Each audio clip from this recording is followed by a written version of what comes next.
right, play. Give it a sit. Ready, and action.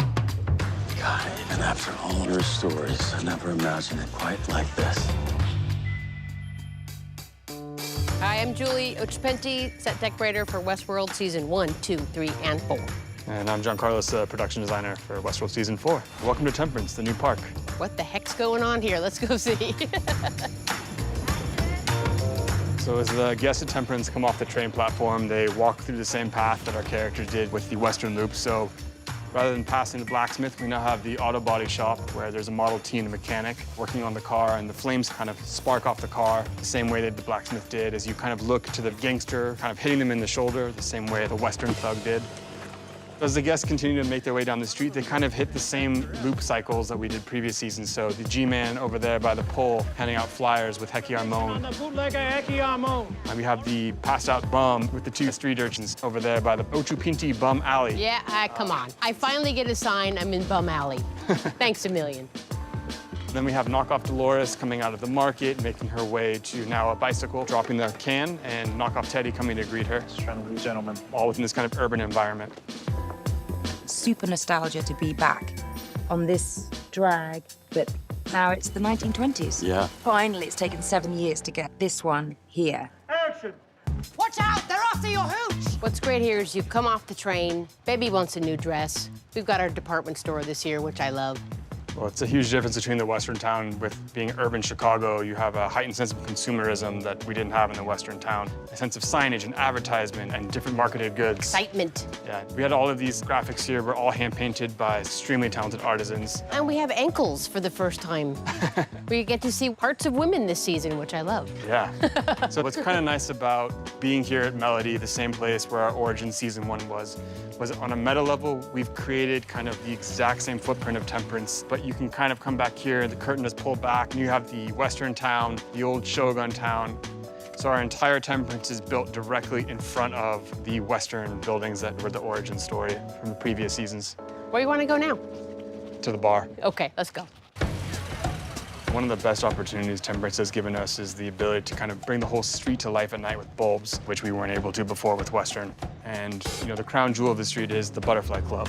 Our graphic designer, Simon, has hidden a very nice Easter egg. At the very bottom, you can kind of see the semblance of the maze symbol, and it extracts up to the completion of the top with the butterfly. Come on, your money is good here. We get into the Mariposa, the Butterfly Club, and Maeve is seeing all this and recognizing the same loop. This here's the new world. My delivery was far better. So there's a knockoff Maeve, there's a knockoff Hector, there's a knockoff Clementine. Well, aren't you just the cat's meow? Yeah, that's fine. But here we are. Same old story. Yeah, welcome to the reincarnation of the Mariposa into the 1920s Butterfly Club. In all its Art Deco glory, 1920s Cicero, Chicago. Yeah. Wanted to use the bones of the Mariposa as a strong foundation. So the layout is exactly the exact same architecture and footprint, and then updating it with a lot of unique 1920s architectural finishes, decor, lighting, advances in technology, but really staying true to the roots of the origin. And gold naked women. Of course. The layout is the same, so the action of the safe falling is in the same spot. And Maeve's position at the bar is the same.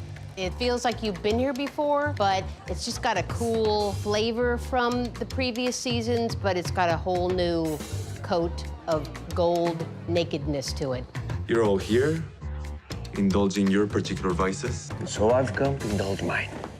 The bar itself is actually the original Mariposa bar underneath, and then we clad on with the 1920s details above, bringing in the blacks and the golds, the marble top. We always had the player piano. We reconfigured it, gave it a big deco facelift with like a CNC custom sort of routing, lit it up. It's so nice to have electricity for once, because before we were just in gas world. And we put in these screens this season, which kind of are homage to the multiple iterations of the Mariposa. Definitely deco in style, but there's kind of an homage to the Japanese roots of the Shogun tea house. So it's kind of merging all the multiple iterations that this particular facility has been in the past. I'd love to take you upstairs and show you. Your services won't be necessary, though. What? Come on, Johnny, let's go upstairs.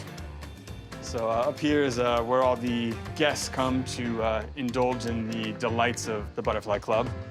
But back here we have the traditional safe room, and you can see the reincarnation of the safe for Hecky Armon's usual loop of where he steals the safe. So we've updated it to kind of give that 1920s flair. I think a big addition to the Mariposa this season is the Butterfly Club. We have these giant picture windows that look down to our 1920s street. So even from up here, you get a full vantage point of the world that our amazing teams have created. Yeah, it's awesome. So what do we do now? We wait For what? for history to repeat itself.